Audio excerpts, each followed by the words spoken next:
Hello. Hi, everyone. Hi, Hello. everyone. This is Rebecca Frisch. I am going to get started tonight's CCRA zoning committee meeting. I am here with my co-chair Veronica, and we are going to together chair this meeting.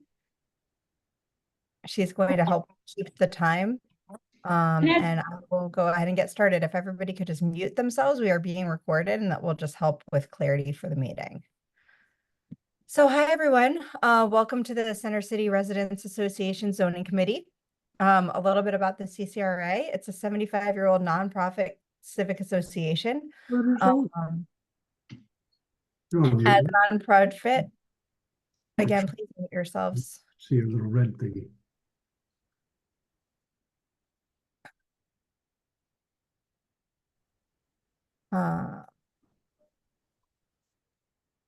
Okay.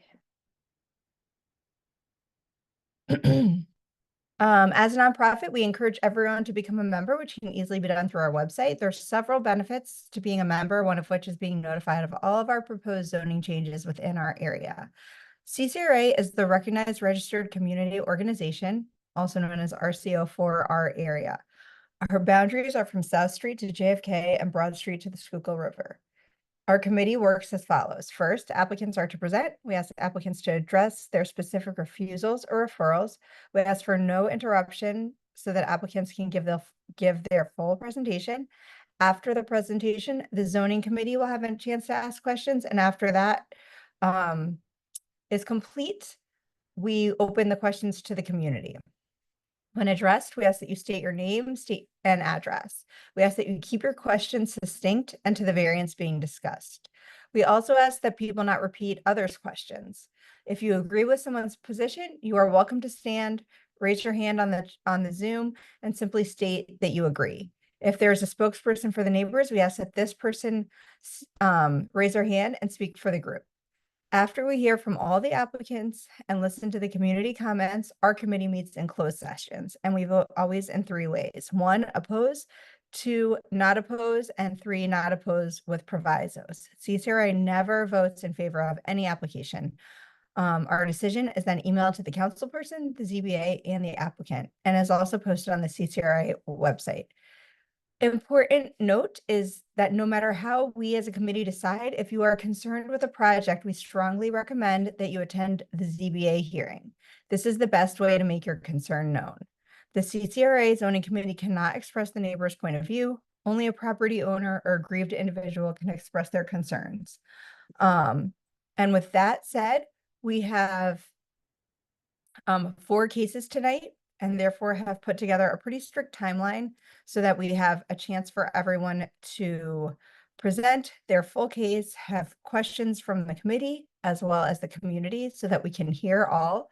And our first case for today, I'm just going to read that one out, is 2036 Spruce Street, which is zoned RM1. It's the application for the erection of a rear deck with stairs to grade and the erection of a rear fence with a roll-up gate. This is a refusal. The reason for the refusal is a deck may not be enclosed by walls or a roof above the usable surface of the deck, nor may it be enclosed by walls below the usable surface of the deck. Decks and similar attached structures with covers or walls are considered part of the principal building and must comply with all yard and other requirements that apply to the principal building. Stairs from the ground level to the deck are permitted, except in the case of attached buildings where steps from the ground to the deck are prohibited. The other refusal is for the architectural fence features. And the reason for the refusal: fence posts and gate posts that are integrated as architectural features in the fence design are permitted up to 6.5 feet in height for side and rear fences and up to 4.5 feet for front fences, but all portions of the fence other than fence posts and gate posts shall comply with the maximum heights stated in this section and as stated above. And the proposed fence/gate height of 8 feet is prohibited. With that said, we have had already some emails from the community on this, which we do intend to address. And I will go ahead and ask the attorney to please begin the presentation for this case. Certainly. My name is David Orphanides from Orphanides and Toner here in Philadelphia, and I'm appearing this evening on behalf of Kevin and Margot Pellegrin, the owners of the subject property. Brief housekeeping matter. The refusal that you read was the original refusal that was issued last year. There was an amended refusal that we did forward to CCRA. I can go through that amended Apologies, refusal. if you want to go ahead and just reread Yeah, no, that. it's okay. It's in our agenda. Yeah, So no my problem. mistake. I can I share do know my. that you did actually email this me. It's okay. And I didn't. It's okay. I can go through it. So essentially, this is an RM1 zone property. It's 2,400 square feet, and I have the property owners on the line with me tonight. It is RM1, 2,400 square feet.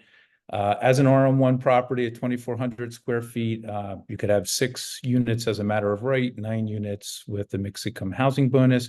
At the time my clients purchased it, it was zoned for a 2-family dwelling. Last had I think a residential rental license back in the teens. My clients have converted it into a single-family dwelling. Their project in terms of the rear yard was broken up into 2 parts. There was an initial part, I just want to minimize this. There was an initial part that dealt with everything that was a matter of right. And so back in February, we secured a zoning permit for a rear deck, which was again permitted as a matter of right. Let me just get the page display fixed. And here are these plans. You can see stamped by L&I. Here's a copy of the permit, and the permit talks about the erection of a deck to an existing single-family household living. And in those plans, it showed the existing structure. It showed some fences along the side. It showed, and I'll show some photographs, an existing sliding gate. Historically, I think the property has been used for off-street parking, hence the sliding gate at the rear. But the application was to remove the gates and fences, to install some retaining walls, to install the deck off the back, and that was permitted and approved as a matter of right. This application is, and I will show you the revised drawings that we have that went to both approved by the Streets Department and the Historic Commission, is to do a couple of things. Is where we had and let me zoom in for you here. And I'll show you pictures again.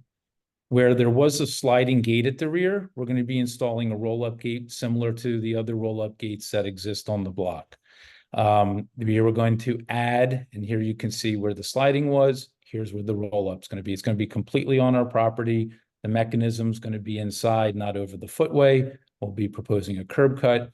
The proposal is to add stairs leading from the ground level to the rear up to the deck, and to, I would say, document the existing off-street parking that has existed there historically, but there's no permit evidence of it. So my clients, as part of this process, in getting the approval for the steps, reinstalling fencing, 6-foot fencing along the sides, putting in the roll-up gate for security purposes, wanted to document the off-street parking as part of this, since they were going to have to go to the board for the roll-up gate and for the steps in any event.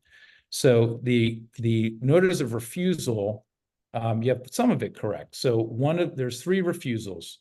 One is off-street parking is not permitted in Center City, in the Center City Overlay District, unless it's accessed from a rear alley or a shared drive. A shared driveway is a driveway that serves 3 or more buildings or properties, which we don't have here. And Cypress Street, which is behind our property, is not an alley, it's actually a street on the city plan. And the Center City Overlay expressly prohibits parking from the rear street, where typically outside of Center City, that is permitted when you have an attached structure in RSA 5 and RM1. So that's one refusal. Again, my clients wanting to document and clean everything up as part of their rehabilitation and conversion of this property to single family, want to make sure that that's documented and legalized. Then the other thing is that you do have the stairs. So he goes through the whole provision about, he cites the whole section 14604 4D.1. The issue is the stairs. Here you see it at the end that I'm highlighting here. And those stairs are not permitted from the ground to the level of a deck, from ground to a deck. And we are proposing that to get from the parking back up to the main living level of the house. There are steps that go down from the rear yard down into a cellar area and then a sub-basement. But this is both in terms of getting from the parking area up into the main living without having to go through the cellar, and also to provide a means of egress out the back of the main living area to the rear yard in the event there's a problem. And then in actuality, the height of the roll-up gate is actually 9 feet 8 inches. It's not 8 feet or so. And he was citing the supporting posts, and really what everybody cares about is what's the height of the roll-up gate. So we corrected that. So there were some corrections in this, in dealing with the examiner. This refusal is what's correct. It's what we provided to the near neighbors. So what we have right now real quickly is, here's a rendering of what the roll-up gate will look like in its finished state. You can see here. Actually, we went through and my client documented the heights of the structures and the gates to either side. We have a garage to the left of us, to the west of us at 2038. And then we have a gate to the east of us at 2034. We can see that we're a little shorter than the garage at 9'8". We're shorter than the support post at 2034, but a little bit taller than the gate itself. Here are showing the stairs that require the variance that you can see leading up here. And this is the area where we'll have the parking of the 2 cars, where again, historically, there has been parking of 2 cars. Here's street view images that I have real quickly that do show, here's the existing condition of the gate, that sliding gate that's there. This goes back as far as street view goes back. Let me just do this page level. There you go. And you can see back in 2011, 2009, here we go. And here's a view from the other angle. So there's been a sliding garage door there. There's been a roll-up gate to the one side. There's been a garage to the other side. Actually, on this block, there are 40 properties that front on this 2000 block of Cypress Street. 37 of them have off-street parking. There's 3 that do not, and one of them is, well, we've counted our client's property. What's interesting is, of those, we went through, and Andrea Solomon is on the line. She's from my office. She pulled the zoning archives for all those properties, the 37 that do show that have parking. We only found that 11 of those have permits, which is about 29.7% of them. My clients want to legalize both the roll-up gate and legalize the off-street parking, or document the off-street parking that's been there historically. So they're trying to do this the right way, and they're going through this process. Obviously, they've permitted by right. They're now going through what needs to be reviewed by CCRA and reviewed by the zoning board. We do, in the exhibits we provided, we do have the street view images. We have images of the street, Cypress Street behind us. Here's Spruce Street. And then here you can see shots of when the property was under renovation, shots up and down. And you can see, and we do have photographs of each and every property, if anybody cared to see them, of, again, 37 to 40 properties that have off-street parking, 3 that do not, including ours. We have a summary where we've gone through, provided each property, the nature of the off-street property, the permit numbers for those, how many are rentals, how many are not. We have 11 properties that front on this 2000 block of Cypress Street that have active rental licenses, which again is 29.7%. We've got 40% of them that have active and in a combination of active and inactive licenses. We don't know if the inactive licenses still are rental properties or not. Again, the revised drawings that we have that are stamped by Historic Commission has reviewed, and this is at staff level. I don't believe this is anything that'll need to go to the full Historic Commission because it has been approved at staff level. They did review. We sent them the plans. We sent them the renderings that I've shown you. Again, both of the up and the down. And again, the Historic Commission has stamped off on those. Streets is stamped off on turning in and out of the property. You can see here, we have full AASHTO turning radiuses coming in and out, which was shown, designed by Cornerstone Engineering. And again, reviewed by Streets and stamped off in end of May 28th, I guess, 2024. When gone through the amended notice of refusal, I do have a copy of that original notice of refusal that you read, Rebecca. But again, there were some issues with that we cleaned up with the amended and corrected notice of refusal. Various provisions of the zoning code, we don't need to go through those. And then real quickly, just so you know, we sent out we've had a number of hearings scheduled in this matter. For those of you that have tuned in for the other scheduled meetings when we didn't present, we apologize, but it was a long effort to get the applications sorted out and get the correct refusals with L&I. Everything is correct now, but you can see that for this meeting, there are 136 properties that are on the list that are provided by the Planning Commission, we also include in our list the mailing to Councilman Johnson's office, Council President Johnson's office, Planning Commission, the Zoning Board, and CCRA. You can see that we have a certificate of mailing for tonight's meeting that was mailed on June 12th, which is right after we got the amended notice of refusal because we wanted to include that. You can see 136 items or packages. We had a meeting scheduled for 5/28. Here you can see the copy of the notice. We have the certificate of mailing of that on May 16th. Again, 136 of them. And way back when we started this, when we originally scheduled for January 31st of 2024, copy of the notice, and then a certificate of mailing, 136 pieces. And that was actually sent, if you zoom in, I can't see the date in November, but it was actually November of 2023. So even though we haven't appeared at the prior meetings, we've been sending out a lot of notices at my client's expense, unfortunately, to let everybody know what's been going on and what's being proposed here throughout the last 6 months. My clients did take a package that included the current notice of refusal, the revised drawings that were stamped by, and let me just zoom out here. The drawings that I referenced that were stamped at that time were stamped just by the Streets Department because we did just recently get the stamp off by the Historic Commission, and the renderings. And we have a letter of support from 2034 Spruce Street, which is the abutting property to the east. We can talk about, as we need, the letter from the email from 2038 Spruce. I'd be happy to address that, which we just received today.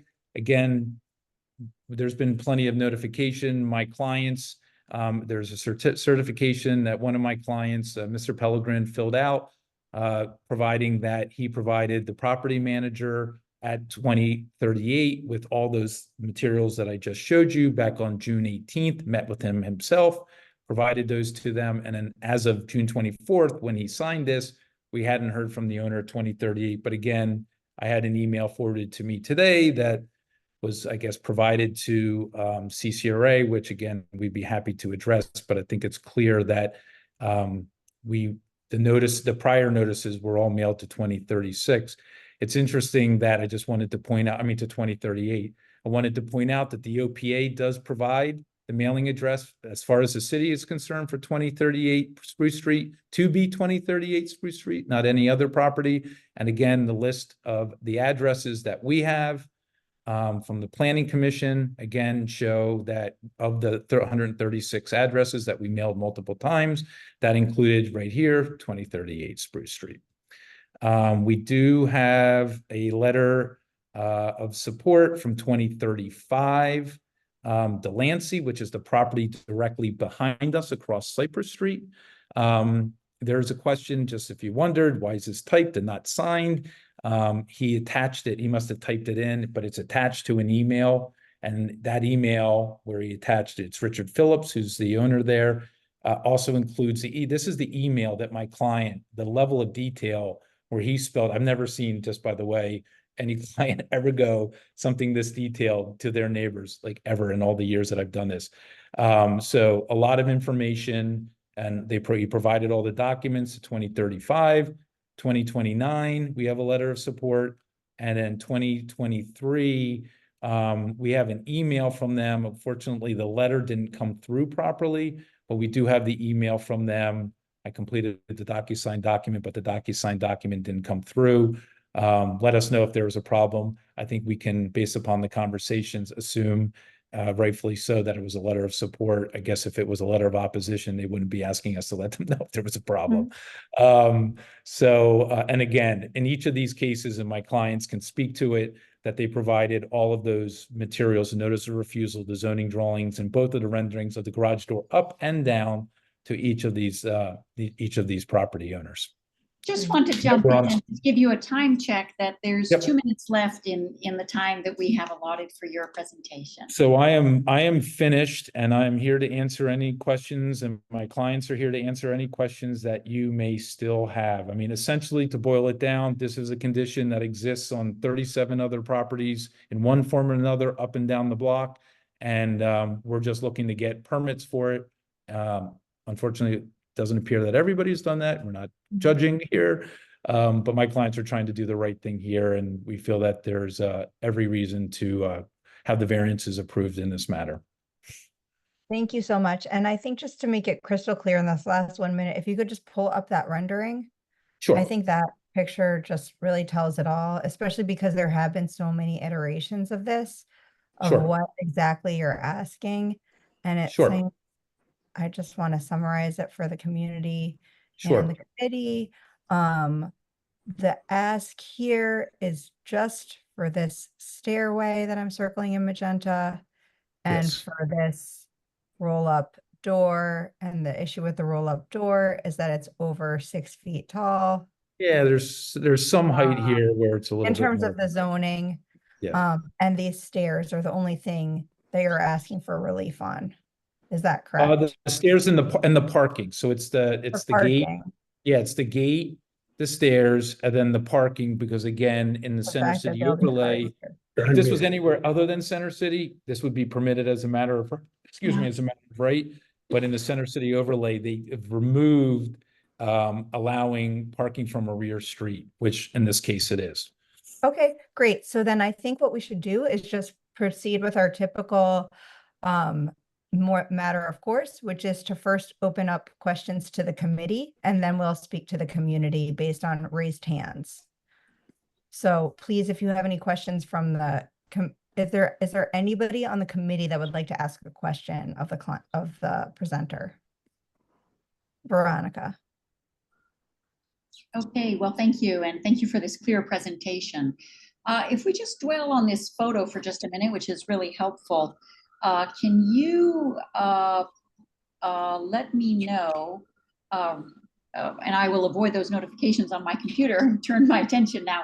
Can you just clarify the situation with how any of these interventions will affect light or air to your immediate neighbors? And I'm wondering if you can speak to the walls that are on the two sides of the driveway. Sure. And if you hear sirens, my apologies. Downtown Philadelphia says hello. No worries. So there won't be any impact on air and light to any of the adjoining properties. First of all, this wall to the side of us, to the left of the photograph, which is to the west, is 2038 Spruce Street. There's an existing garage that's there right now. We're not touching that wall. We're not impacting it whatsoever. And that wall is actually taller than our gate system. So we won't be shadowing anything because that wall is actually taller. You can see it right here. And I actually have, my client actually measured those heights and provided them, and here you go. So he went and measured them. This is, again, his information.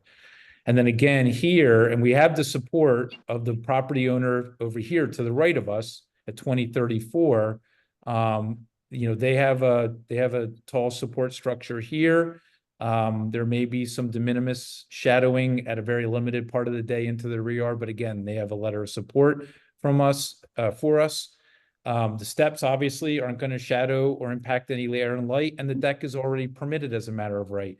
The cars that'll be parked here will be below. This is the 6-foot fence that we're looking to replace. There's fencing along this stretch right here, right now, and there's fencing extending from the north corner, I guess, of the garage along our property line, and we're looking to replace that as well with new fencing. So, I mean, really, realistically, that's the answers. So that's helpful. So to summarize it, looking at the photo, the wooden, what looks like a wooden fence or on the right-hand side, that's to the east. You have a letter of support from neighbors, and that's a fence that you're going to be erecting. Correct. And, yeah, we removed an existing fence and we're putting a new fence up. Right. And on what we see as the left-hand side, which looks like stucco, that's an existing wall for somebody else's garage. Is that correct? That's 2038's garage, and we're not touching that. And we're actually shorter than that garage by a little bit. Great. I'm the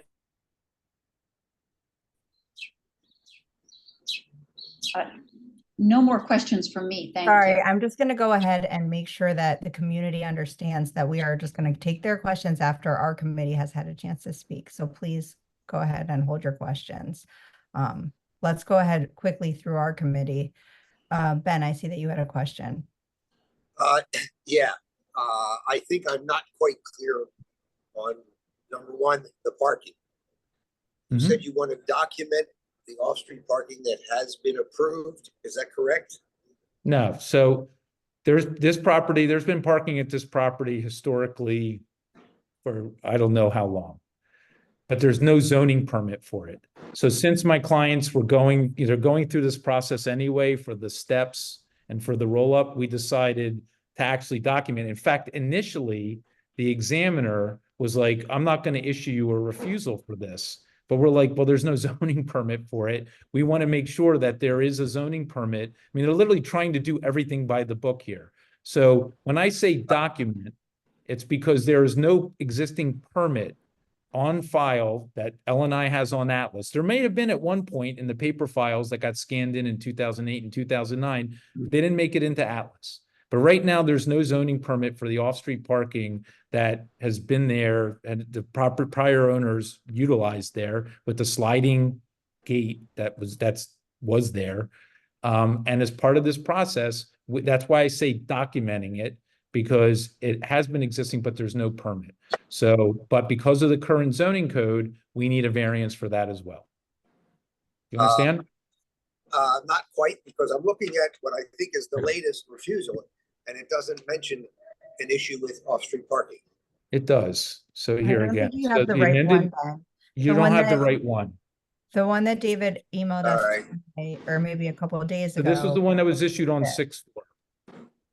Yeah. Okay. Here, see, So the you're very looking- first thing, it says off-street parking shall not be provided for any one family or two family use. Okay, In so the you want residential three, parking code. you want three things. You want the stairs No. okayed, Yes, correct. stairs okayed, you want the roll-up gate and its proposed height okayed, and you want the off-street parking okayed. Correct. Okay, That's it. thank you. You're welcome. Okay, Bob. Hi. I'll lower my hand or it lowers itself.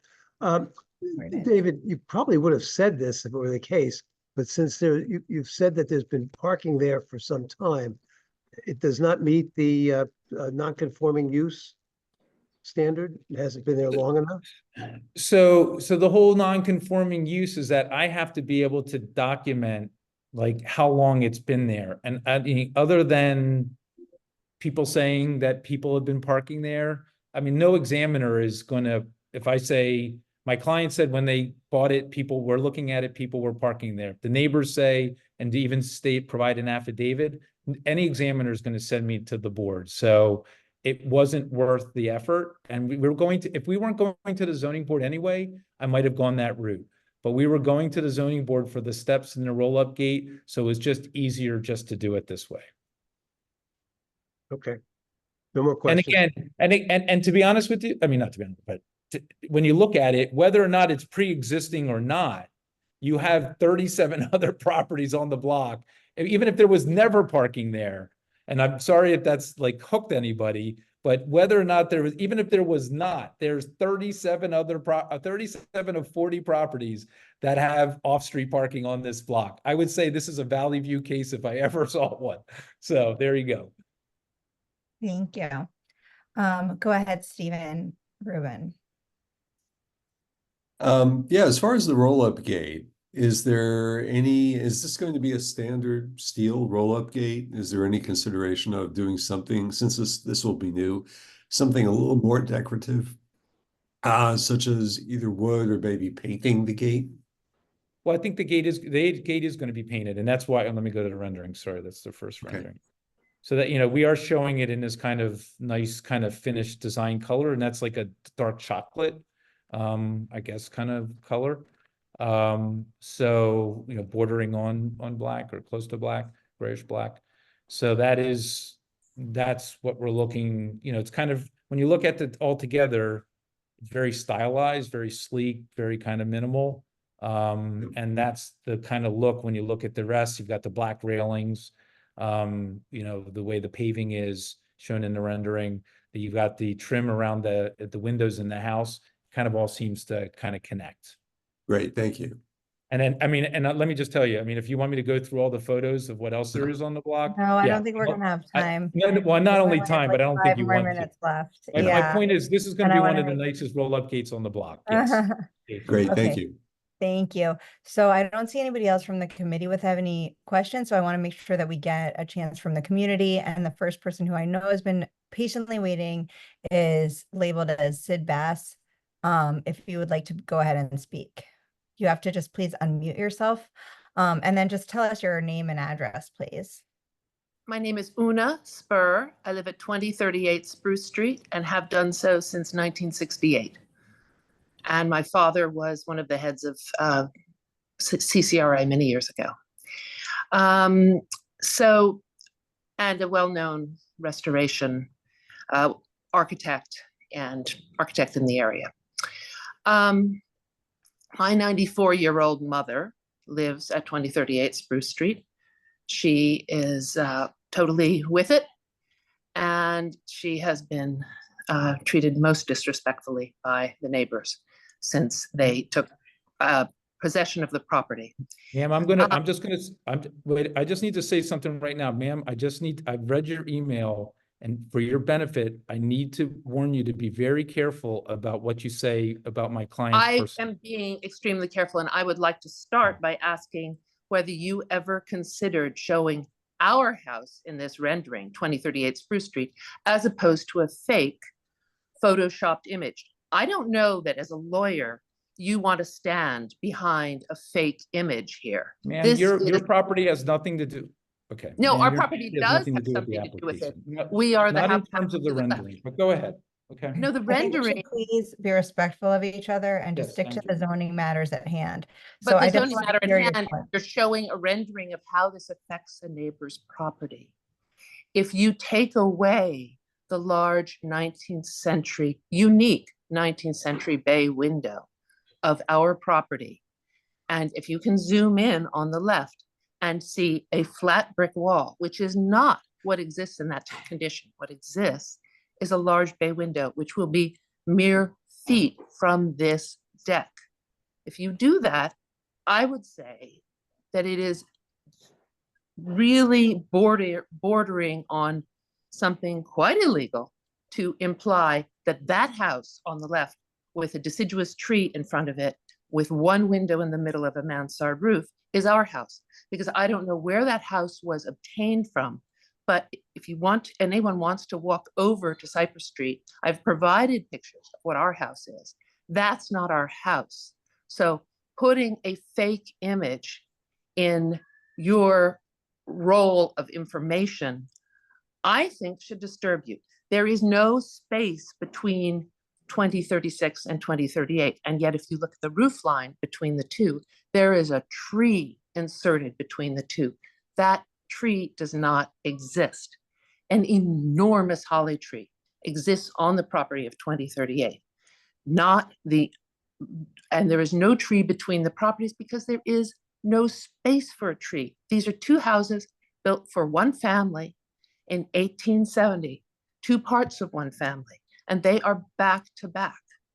So We would like to just quickly share those photos that you're referring to for the community's benefit. And I'm going to ask Veronica to go ahead and do that because I know that she has that prepared for tonight. Oh, right. If we can just please hold the fort for just one moment, I will pull up those images.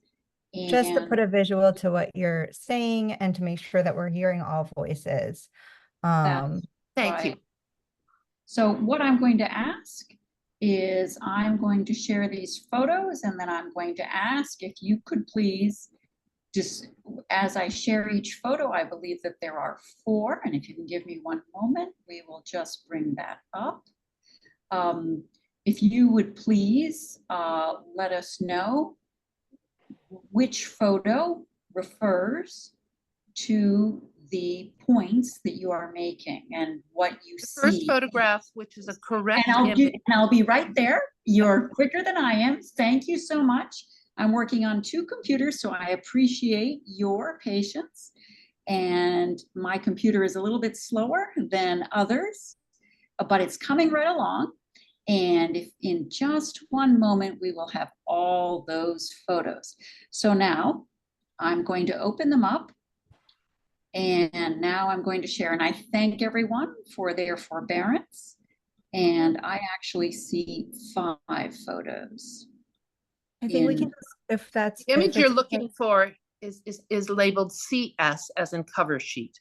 That's the correct image of the back of the Right. house, the 2 Right, and houses. so those side by are, side. thank you. Those are not the names that they were sent over to me with, but let's go Okay. ahead and share photos. So my computer is slow, so thank you for waiting. It's working on sharing. I see the spinning circle. So we'll just wait just one moment. All right. So, all And I right. apologize. I don't believe I have these photos. Okay, so here I can share, this is the first photo that I have. Let me know when you see the screen. Do you see? Yes. Okay, so you probably see do you see multiple photos? We see a photo from an iPhone with a Right. sort of temporary fence. Okay. And 350. So can you please describe, what does this photo show? Okay, that photo, which was taken this afternoon by the house manager, was taken from Cypress Street, from the easternmost edge of 2036, but within Cypress Street. That fence is their temporary fence. If you look through to the holly tree and underneath the lower branches of the holly, if you can zoom in, you will see a bay window, and I supplied a second image of that bay window straight on. Yes, that's right. And there is a image that gets the bay window more completely from within our garden. So Okay, that let's is just quickly for us- scroll through the images, and then we do have to be pretty brief here. okay, but that is the bay Right. window in question. The Okay. neighbor's door, the proposed door for the deck has already been put in place in spite of not having the agreed upon permits, and it is on the right next to that bay window. I don't want To to our speak out of, concur- I believe that the only thing in question here are the stairs and the parking and the roll-up deck. So But I the think stairs that, relate to the height of the deck. The deck height relates to why the what is deck has been important to approved understand already. about these buildings is they have a traditional setup of a lower yard and an upper yard. You cannot see it in the image provided by the neighbors at 2038. You are seeing a porta potty, and right below that is a diagonal embankment wall to a lower yard, which traditionally was the work area of a property, while the upper yard could be a garden to be seen from the main rooms of the house. So that our house has the same setup. And because you go down, just as you go down on their property to go under their deck on the right-hand side of their plans, we go down to a large lower part of our very large garden. And that is why the fence that they are proposing with its 3'6" railing becomes, best I can get off of their plans, which have tiny little writing and a lot of it, a 13'6" wall instead of the 7-foot wall fence, which has been there for 25 years since the previous neighbors constructed it.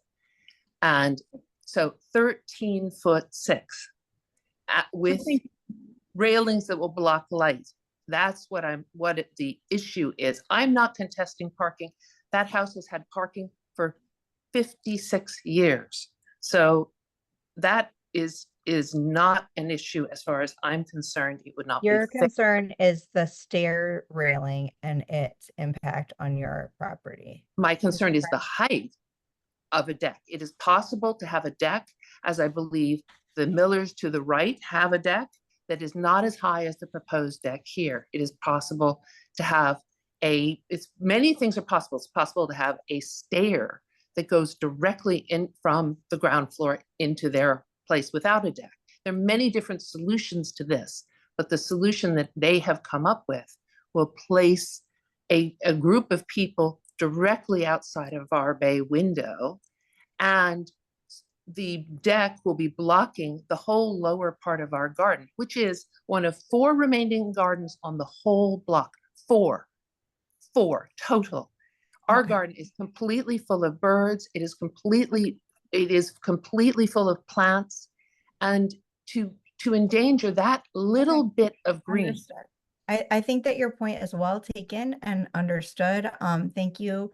I think we've given a lot of attention to your concern, and it is very, very clear now for the committee, and that will help us making our decision. I think that Can we've I heard. correct Is there some of the anybody informa- else from the community that would like to that has a question about this matter?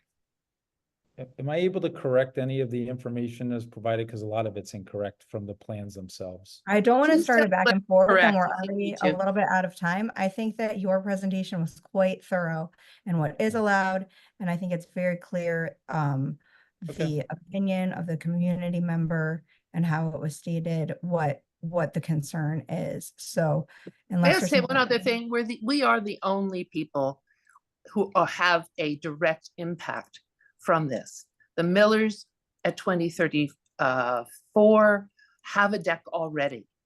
And we are the only people who will bear the brunt of what these neighbors are proposing.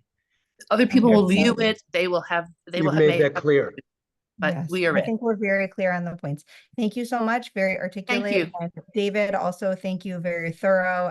You were able to correct my initial response, Happy- and the renderings were very well telling about what it is that the matter is. And I believe that we have this is fully finished in terms of the discussion needed for us to make a recommendation. And again, as I stated in the intro, the most important thing is to ensure that you're at the ZBA hearing. And we will make a decision as the committee that will reflect the community's responses. Thank you for your time. Yes. All right, let us move on to Thank the you, second everybody. item of the agenda, please, which is going to be 1525 Walnut Street. Good evening, Al Fiscaldo for the applicant Missouri. Great, thank you so much. Sorry, we're starting a little late here. We will still give you the time that you course. need to present, so. Thank you very much. I can I'm gonna try and share my screen.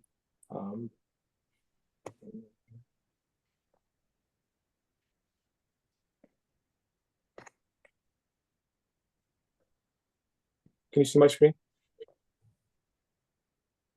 Yes. Thank you. So this is an application. Hopefully this is a pretty straightforward one for the committee tonight. This property is at 1525 Walnut. It's a 2-story building. The ground floor is currently occupied by Missouri, which is a retail fine jewelry store that actually been in the space. Actually, they celebrated their 1-year anniversary a couple days ago. So they've been there for a year. They operate 33 jewelry stores worldwide, and this application is purely to allow them to provide their customers with ear piercing at the location. The piercings will be limited to customers only. They'd be by appointment only, and they would be conducted in a segregated space in the back of the store, which I can identify. The property is in the CMX5 district, but it's in the Center City Overlay District, the Chestnut and Walnut Street area west, and that overlay district prohibits piercings as part of they fall under the body art service category prohibition. So this is purely to allow again ear piercings for clients, customers at the store by appointment only, and it's limited to ear piercings only. This is a store from the front. These are photographs, up and down Walnut Street from the store, and then across the street. This is the view into the store from the front door. In this back left corner of the photograph, where there's a curved doorway, it's about 60 feet from the front of the store. That's where the piercings would take place. These are photographs showing that close up on the left as you'd walk into it, on the right as you'd walk out, and you can see the Walnut Street in the distance on the picture on the right. And then these are pictures of the interior of the piercing studio. There's a curtain that will be drawn across when the piercings are taking place. Again, here's a site plan or plot plan of the interior of the space. On the right side of the screen is a door into the facility, and in this back corner here, again about 60 feet from the front of the store, is the piercing studio. So not much to this one. Again, just an opportunity to provide the same services that they provide to their clients in all their jewelry stores. Again, this ear piercings only, and unfortunately, this use falls into the body art category. Understood. Okay, thank you very much. Very thorough. I would just like to see if the committee has any questions that they would like to ask about this matter. I don't I just see- have oh, one question. sorry, If I Charles. may. Yeah, go ahead. I'm not on council. I'm unsure. I know tattoo parlors need special trash cans to put the needles in to have it taken away differently. Does this fall into that type of use? To be honest, I'm not sure that they're taking care of that permitting with the city separately for the actual piercings. This is just the zoning application part, but I have Alan Cook, who's the Vice President of Real Estate and Development for Missouri, is also with me tonight. And I don't know, Alan, if you know the answer to that question. I do, yeah. The short answer, CR, is yes. And we do include a sharps container as part of our installation. So is that like something like a proviso that, because I know for tattoo parlors, we always have that as a proviso that those type of disposables is written in a certain fashion. Yeah, we will have a sharps container, and we'll have a process around containment and removal. How is that taken care We have a service, so we contract with a third party to pick up the sharps. Thank you. Thank you. Is there anybody from the community that would like to ask a question regarding this matter? Excellent. Well, thank you very much. I think that was quite thorough. And we have the information we need to go ahead and discuss this and make a decision. We were able to pick up our time that we lost on the last one. Great, happy to get you back on track. Yeah, thank you very much. Very, very coherent presentation. And with that said, I think we're ready for 415 South Van Pelt. If you are on the line and we're gonna begin the presentation. Oh, sorry, Karen, did I see your hand? Did you want to speak? Okay. Oh, sorry. All right, let's go ahead with the first with the presentation for 415. Sure. All South right. Van. Do you just want me to start? I don't want to step on anyone's toes here. Oh, thank you for asking. I think it would just be great, since I didn't speak about what this refusal is about, to just begin with that information, what we have, and then we can go from there. Thank you. Sure. So basically, this is a application for a fence, and specifically, it's refused for the height and opacity of the fence. I'll get into a little bit more about what was there and what's there now and what's going to be there. But basically, a fence at this location is only technically allowed to be 4 feet high and 50% opaque, and we are looking for a 10-foot 7-inch high fence, and it's going to be 100% opaque. And we'll talk about why we need that, because it's not just willy-nilly. And I also just wanted to mention I have Adam Cohen on the line as well, and he is one of the owners of the property through 415 South Van Pelt Associates. So let's just talk a little bit about property in general. We have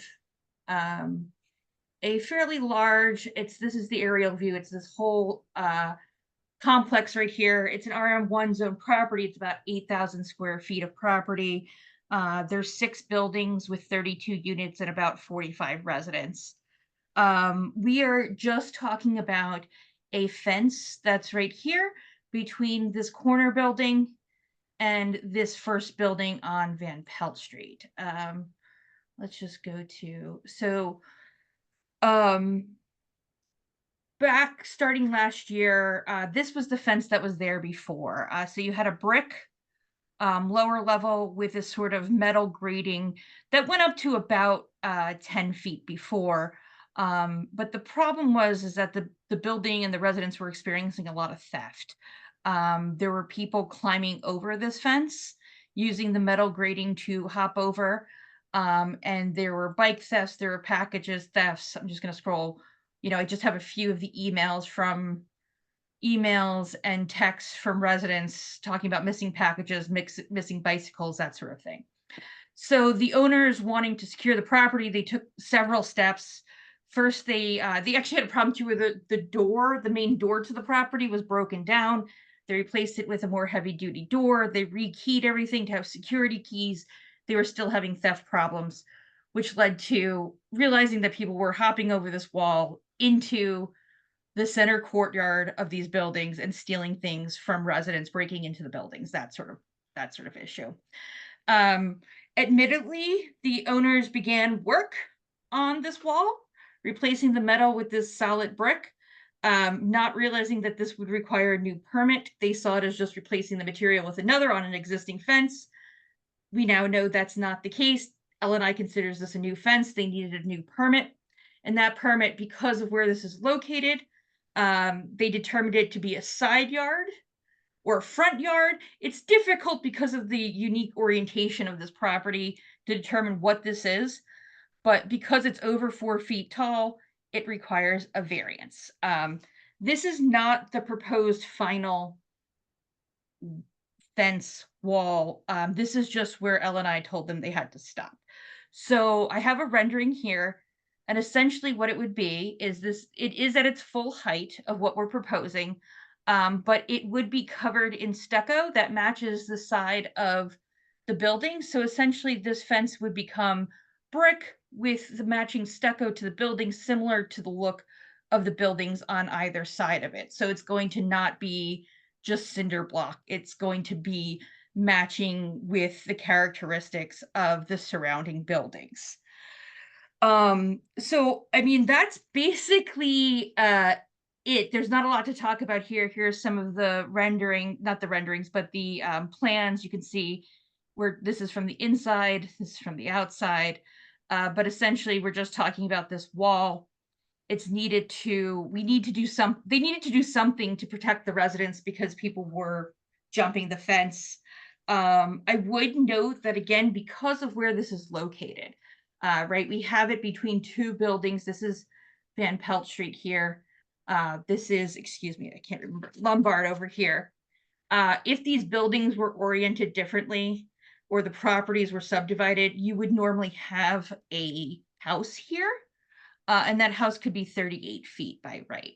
And we are just proposing a little over 10-foot wall here, about the same height where the fence was before, but just closing it up so that people can't break into the property.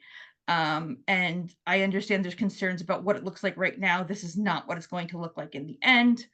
And I think that, you know, while I understand this is a large fence wall, whatever you want to call it, anything shorter is going to continue the problems. And for the rest of the residents on the block, when you have a known location where thieves can come and steal things, it brings thieves to the block.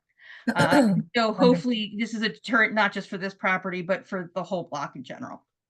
Great. And I think Thank that's really it. It's pretty straightforward. I know Mhm. people might have questions. I did talk to some of the neighbors ahead of time. They were largely concerned about the aesthetics of the wall, and explained what we were going to do. So I don't know if any of them are on to talk today as well. But it's a pretty straightforward proposal. I don't know what else to Sure. say. Well, thank So I'll you. take No, questions. that's very clear. Thank you very much. I do see that Ben from the committee has a question. Ben, what would you like to go ahead? Yes, Ben? thank you for the presentation and the time, very clear. Any consideration for alternate methods to defer crime? I also have a wall, it's been hopped and bikes been stolen and so forth. But architecturally, obviously the opaqueness is part of the issue. Metal, you know, perf metal or a wire mesh, something that someone can't grab onto and climb, but yet be translucent and keep the kind of original feel. Has it been reviewed or considered at all? I don't know if it's been considered. What I can tell you is that since this wall has been here in this at this height in this form, no one has broken into the property. So this is effective, where I don't know if something else would be as effective. Perhaps Adam can talk about it, what else was considered, but I can tell you that this has been effective at keeping thieves out of the property though. Yeah, I would just say that the depth on top of the brick wall is at least a foot deep. So even putting a fence, someone can still kind of get a foot up there and then just hop right over. So we needed it to be thickness matching that brick. If it's flush with the brick, an installation of perf metal or wire mesh or something that you can't get a foot in or a hand in, but can still have some of the aesthetic that existed prior. I mean, just saying, was there any other alternative aesthetic considered? To be honest, I think that would look worse. I think it would be more of an eyesore. So we decided to try and do something that would match the rest of the aesthetic of the building. Great. And Adam, are you the owner? I'm a partner. A partner. Okay, great. But you're representing the 415 Van Pelt. Correct. Okay, Yeah. excellent. All right. Thank you. Charles Robbins. Just one question. Did you need historic approval for what you're contemplating? No. Interesting. It's just zoning. Mm-hmm. Okay. Does anybody else from the committee have any other questions? Karen? Again, Yeah, I do. oh, sorry. You know, what I'm really not seeing here is, where does that fence, who does it affect from a sight line and all that kind of stuff? Sure. So if we look, hold on, let me just get to the overhead view. You can see it is directly across, mostly from the church that's on the corner, and then the street, Addison. That's where it lines up with, is the side of the church. This is it fronts on Lombard, and then the street on Addison. Okay. Thank you. So it is facing another brick wall of the church. This is Veronica, it's also from the committee. Just a follow-up question. Which church is that on Lombard Street? Oh, I had it written down and you just got me for a second. If you want to give me 1 second, I can look it up. I apologize. I had it written down. Have you spoken to them? I have not, but I plan on speaking to them. I just haven't got a chance to connect with them. 1 second. Sorry. It is Why can't I get it to come up now? I'm so sorry. I had this. Adam, do you know what church this is? Oops. I can Google it real quick, maybe. Yeah, that's what I had it Googled too, and now I can't find where I wrote it down. Okay, One well, we second. can come back to that. Yeah. Is It's there New any? Central Baptist. Oh, thank you, Charles. Thank you. That sounds right. I'm so sorry. I just couldn't find my note where I wrote that down on my notes. I think that's everybody from the committee that had questions. Anybody else from the committee? All right, I'm gonna go ahead and start speaking with the community. I see Molly Leno.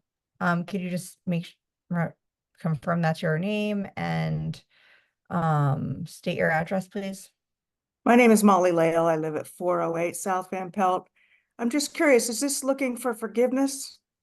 Because you initially didn't get permission to build that wall? I would just say that, at this point, yeah, we need a zoning variance to continue the work on it. As I explained, there is a lack of understanding that replacing the materials with the different materials required a permit. When we were notified, the work was stopped and we went through the application process. Thank you.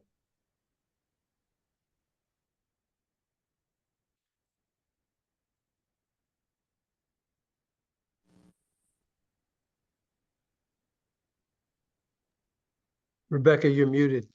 You want to call on Charles Goodwin. Oops, sorry, I was trying to call on Earl Marsh because he was next in line. Yeah, hi, thank you. I'm Earl Marsh. I live at 2130 Pine Street.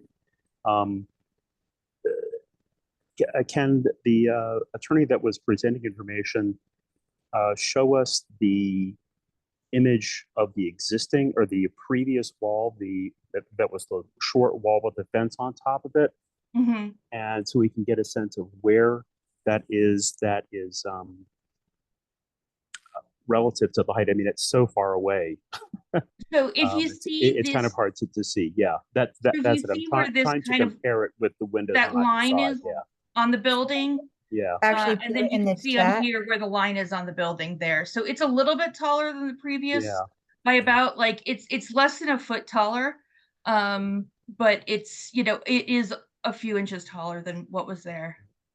So also, if you can scroll back down to the others, the screens that you have a little further all the way. So one of the points I want to raise, and this isn't germane to this question, but this is the second time that the owners of this property have modified it without permits. You can notice along the base of the building at the sidewalk, there's about a 12 to 18-inch patch of concrete that used to be planted. They increased their impervious coverage by taking that part of the sidewalk, tearing out the plantings, and paving it. This is years ago, but I think it's it shows a pattern of disregard for the zoning requirements and for the presentation and experience of the neighbors by this building. Thank you. Thank you. All right, I'm going to go ahead and speak with Charles Goodwin. If you could let us know your address. And you can unmute. Sorry, I was just having a little issue unmuting there. I'm at 2127 Pine Street. I walk down this street, South Van Pelt. That's certainly within 200 feet of my house. Walk down this street at least twice a day, if not 4 or 5 times a day, going to the gym and our corner pub and so forth.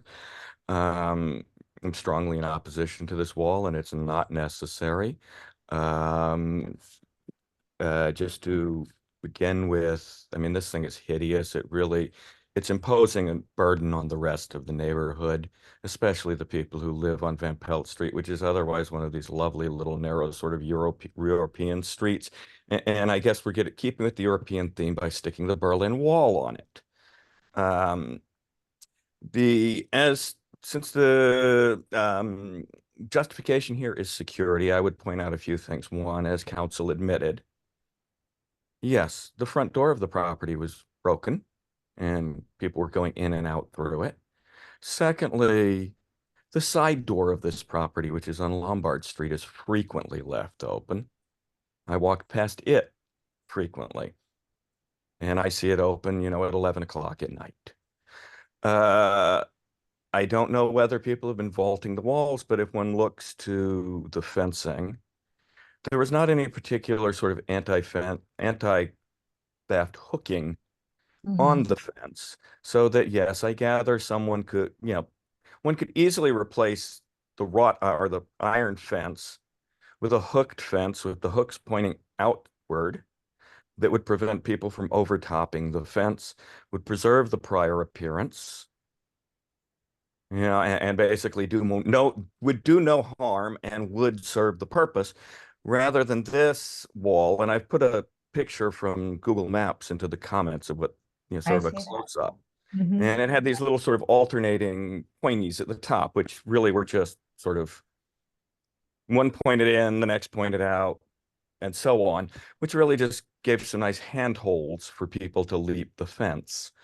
I'll also say the prior fence has been there for 30 years, so I don't understand what the new problem is here. And also, I will say that missing packages are they're frequently left on the stoop outside the main entrance. So I don't see any credibility. Understood. Point This. is well Yeah. received and well articulated. Thank you. I did just want to point out that this is not how the wall is going to look in the end. Yep, we understand that you intend to stucco it to Yes, mesh. and if I may speak, the stucco ain't any better. Yeah, understood. It really will look very similar to what it looks like today if you understand what the stucco finish is, which I think everybody does because you have a great picture to describe it. So, May I ask one question before we end this? Sure. Is that how many other single-family homes are on Van Pelt, or other homes face Van Pelt? I am not familiar. This property is zoned for multifamily, as is other parts of Van Pelt Street as well. Molly, I apologize. I thought that I had just forgotten to lower your hand. Did you have another question? I did. I'm just wondering if any cameras have been used. Adam? Yeah, we do have cameras. I think 1, 2, 3, we have 4 cameras. The thieves are brazen. They really don't care. And like I said, that's how we figured out that they were hopping the fence, is because we have the cameras. And the issue with packages, I do understand that people leave them on the stoop. But this was an issue with people also stealing bikes now, and the tenants becoming more fearful because they're getting inside rather than just, taking it from the stoop. Got it. Thank you. Understood. Thank you. Okay, I think Ben and Charles have both spoken. Do you have a new point? Because we do have it's getting late Oh, here. I just wish to point out that by my count, looking at Google Maps, there are about 5 homes where this would be in their line of sight on the opposite side of the street. There's really no homes on the same side of the street or on the east side of the street. Great, Or thank single you. family homes, but there are 5 Van Pelt Street addresses and then the side windows on 1 Pine Street address. Great, thank you for that clarity. And Earl, did you have a new point? Yes, just that there are, I just counted them. There are 10 single-family homes either with an address on Van Pelt or where their side wall is on Van Pelt in this block. Okay, 2 facing Pine and 8 directly on Van Pelt Street on the opposite side of the street from this property. So could I just ask a clarifying question to when the committee makes the recommendations? I know there's some concerns about the aesthetics. The variance is for having more than a 4-foot fence. So if the variance was denied, the existing brick that's even there would be too high. It would need to come down because that is over 4 feet. So if there is a recommendation in terms of an acceptable height, in terms of a height with different materials or different opacity, I would appreciate if that could be included in the recommendation, because a straight denial equals a fence that's lower than what was there before. Understood, and that's what I wanted to just kind of summarize. Next, I think we're hearing loud and clear that this isn't really in kind with the neighborhood and that the near neighbors are not in support of this, and just the committee would likely follow their suit. It's clearly not what we want to see in Center City. A big stucco wall, we have zoning for a reason, to protect us from these sorts of matters, and situations. So I guess what I wanted to just quickly ask is, would the owner be open to making adjustments that take into consideration the aesthetics, of this fence, and could work with the community on that, so that it's something more like what was there before, that we know already was surpassed the zoning requirements, but was less harsh and more appropriate for the neighborhood, while offering protection without kind of turning its back on the street. I think our hearing isn't for another 2 months. So I would be happy to have a conversation with Adam and the management team, and kind of circle back with you before that, if that's acceptable. I think that would be best, and I would strongly encourage it. I think that we would be open to working on a solution that would offer. Yeah, it's normally the property owner works with the community, so maybe a good idea may be for the attorney to put her contact information in the chat, and then anybody in the community then reaches out to the applicant, and then when you do come back to us, it's a meeting that you had with the community. We don't, as a committee, design anything. So it's really your responsibility to meet with the community and reach out and come up. And then when you come back, he says, I've met and we all agree on X, but don't think that we would provide you as CCRA zoning committee with recommendations. That's not how we operate. Yes. Thank you for that. So, and my number and email are now on the screen for anyone who needs it. Yeah, and I think that it seems like, just from this quick conversation, that you have some really engaged community members here that would be happy to work through this with you. And we would be happy to see you at another meeting closer to your ZBA date, so that we can make a recommendation that's more favorable. Are you asking us to table this, Counselor? Adam, are you in agreement with coming back a second time to talk a little bit more about this? Yeah, I mean, if we can find something that works for everyone, like, I'm willing to listen. I have no issue with that. Obviously, we want to secure the property. If they want to have some input on what it looks like, I'm open to hearing suggestions, and we can go from there. Great. But we need to do something to secure the property. So Understood. Well, I would encourage you to work with the community and come back to us once you guys have come up with something.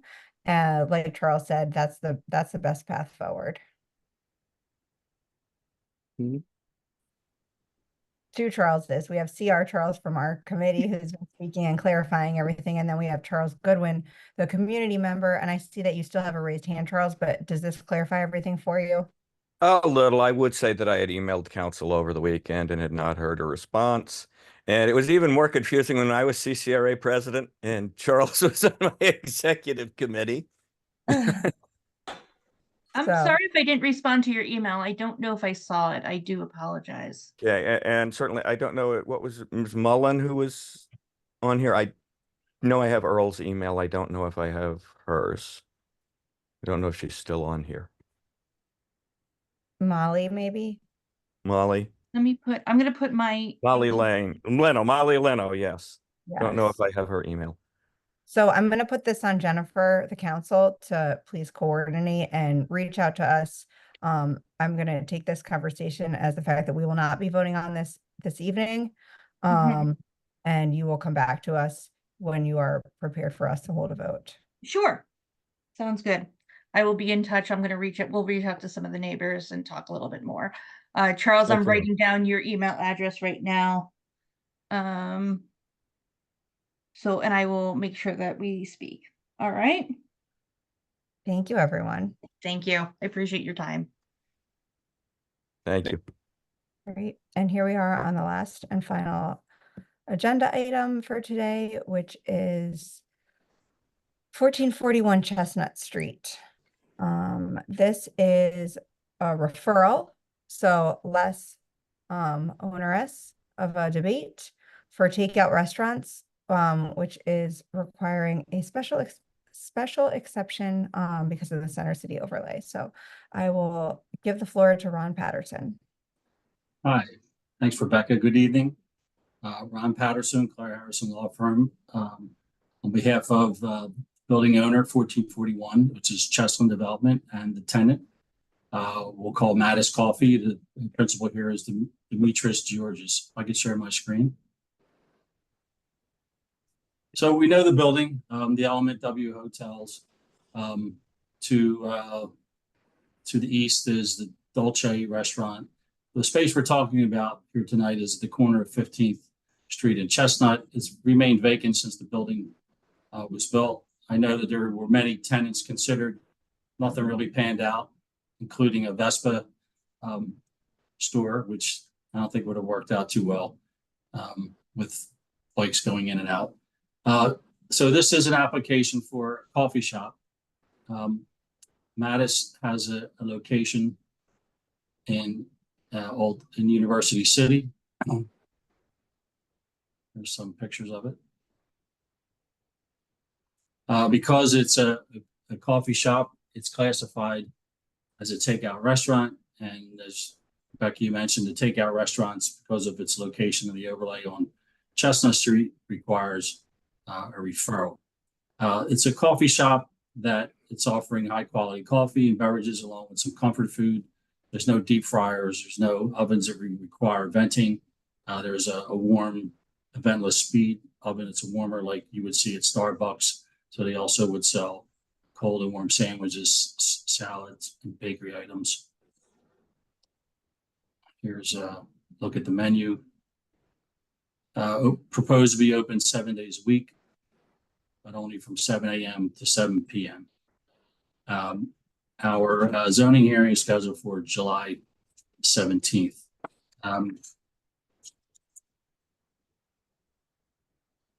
Basic site plan. It's a 600 square foot space. I show you this because I usually show you where interior storage of trash is going to go, but this building has a shared loading dock space behind the building on Ranstead Street, where all the loading, internal loading, and trash storage and pickup takes place. So Mattis will be utilizing the trash area of this building and its dedicated dumpster. So with that said, if Demetrius is here, if you could unmute and turn your camera on, I'll ask you some questions.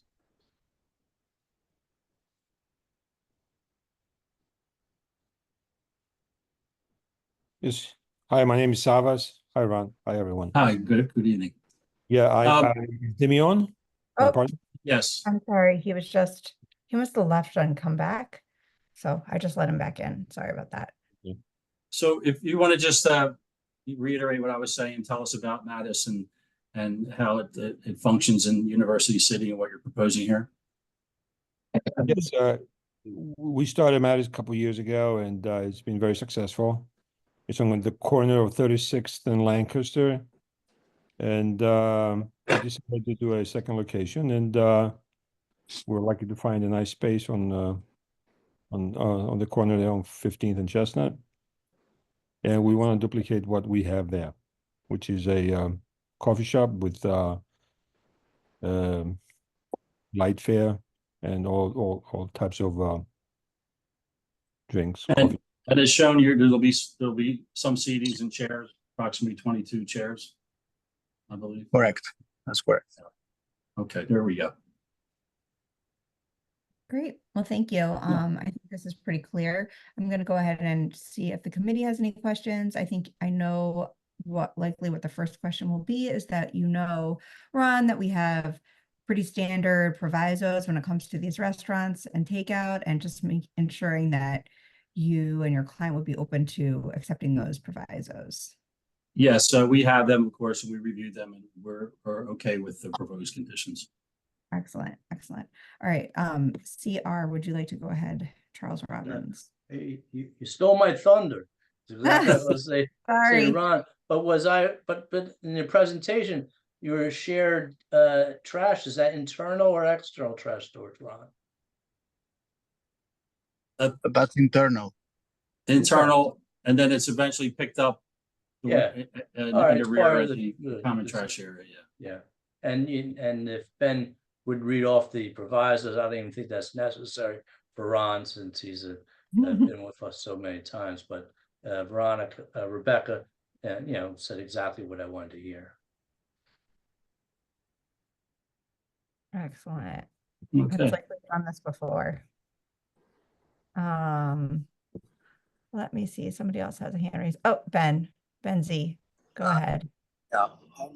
Is this a type of restaurant that will not require venting of any grease or smoke or anything like that? That's correct. Just Demetrius, as I mentioned, Yes, there were there's no one-plate ovens. vending. Yeah. There's no vending.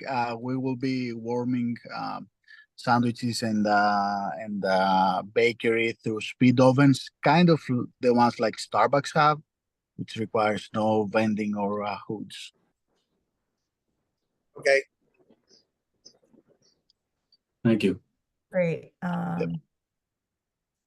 Great. Is there anybody else from the committee with any other questions? Any community questions?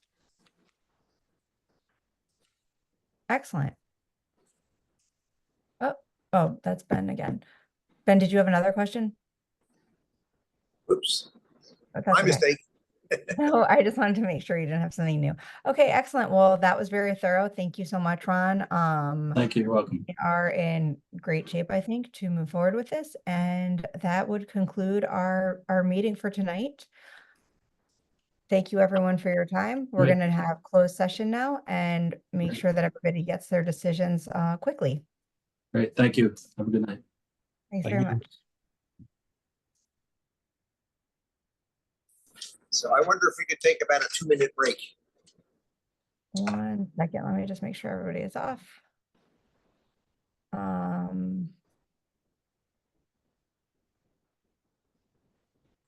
I would like to just, 516485 was the applicant. yeah, I need to get them off. Oh, they left. Okay, maybe they just didn't even know they were still on. Okay, everybody else is from the committee. I think this is going to be pretty straightforward. I would like to just kind of keep going if everyone's okay with that. Veronica, I'd like a short break. I would like, oops, can we have a I hear you, Ben. 2-minute break? All right, go. Be quick, go. Yeah, go ahead. Go. Let's go. Regardless of what we do, Rebecca, could you please stop the recording? That's something I don't have the power to do. Oh, sorry about that. Thanks, Veronica. I saw you speaking, but